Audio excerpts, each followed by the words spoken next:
Hey guys, Lord Gwyn here. So the other day on the analog community subreddit, I made a post showing my film scanning setup.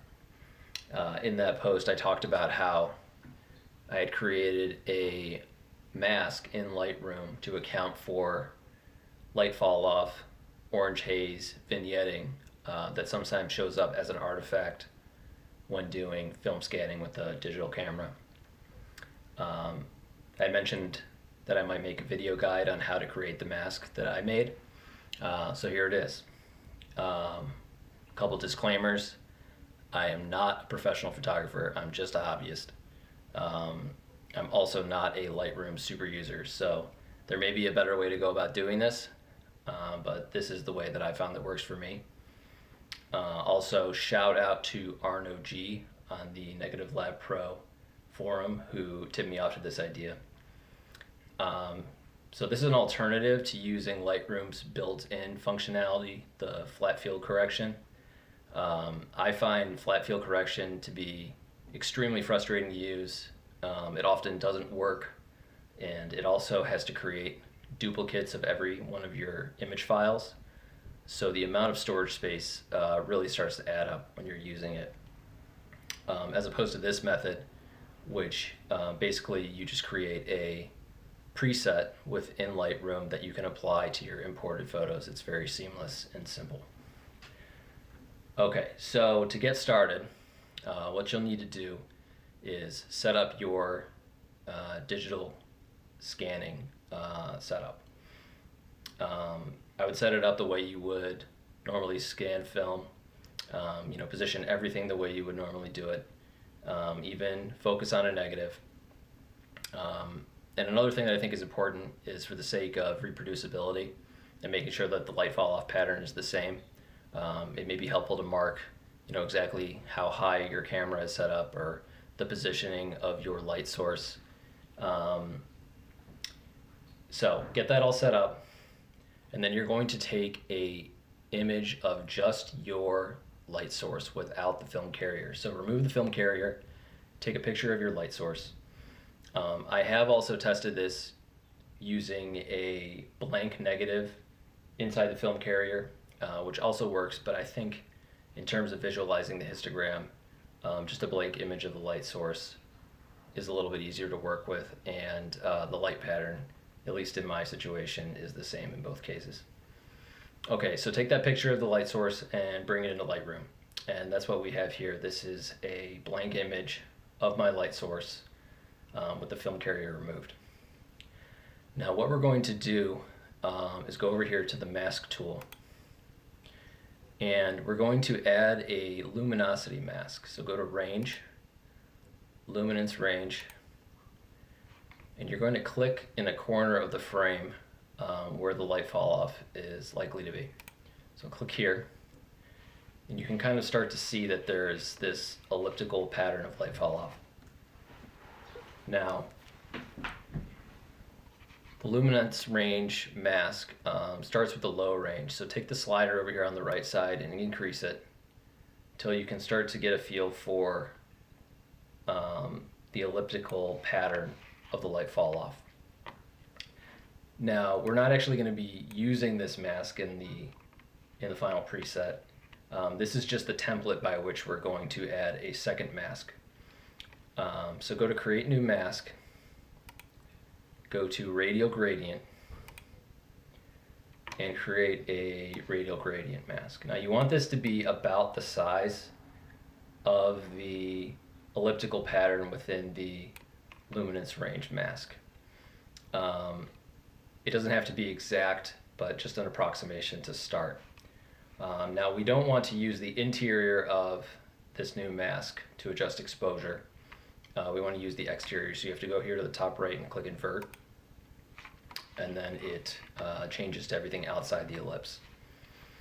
Now if you have the radial gradient mask selected, you can hover over the luminance range mask to see how close you are in terms of approximating the pattern. So this looks like this needs to be a bit bigger in both dimensions, maybe position a little bit more here. You can also adjust the feather over here on the right. I'm just going to put it right in the middle to 50 just for the sake of approximating the pattern. It doesn't need, you don't have to worry too much about what the feather is right now because we'll get to that in a minute or two. Okay, so that looks to be pretty well centered. Maybe a little higher actually. Okay, that looks pretty decent. Okay, so now that you have the radial gradient mask in place, we're going to use the mask to increase the exposure in these corners, and then the exposure, the added exposure will fall off toward the center of the gradient. So the best way to optimize that is to use the histogram. Now, Lightroom doesn't have a way to blow up the histogram, so I'm going to use the magnifier tool in Windows, and I assume there is a similar function in iOS, but I don't know what it is. So I'm going to zoom to 200, and then I'm going to move over here to the top right so I can visualize the histogram. Now, I'm actually going to shift the highlights over a little bit, which really shouldn't affect the mask or our result, just for the sake of visualization. I think it's a little bit easier to see. Okay, so the first thing we're going to do is go to exposure, and we're going to start increasing the exposure in 0.01 stop increments. And the goal here is to make the peak in the histogram as narrow as possible, which tells us that the uniformity of light in the frame is optimal. So I'm just going to start going up by 0.1 and go to 0.2, 0.3.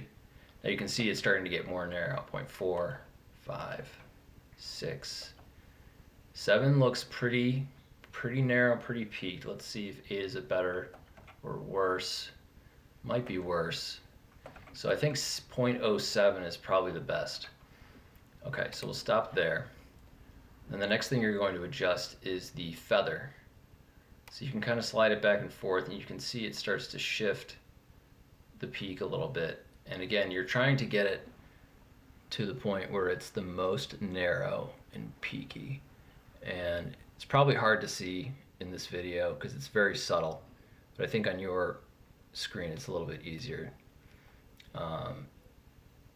And you know, this part of it definitely takes some experimentation.